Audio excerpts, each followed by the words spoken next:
Well, my name is Shannon Sagan. I'm also known as the dash cam lawyer. And I've had some people tell me I don't have a dash cam because of the cost. It's too expensive.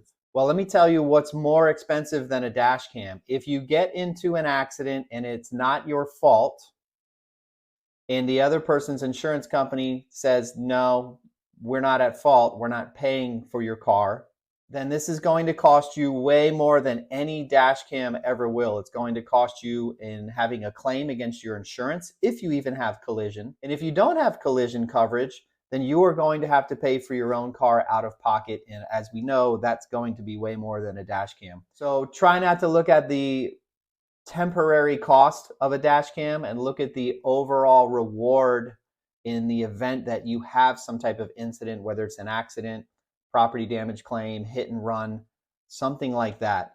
Get a damn dash cam.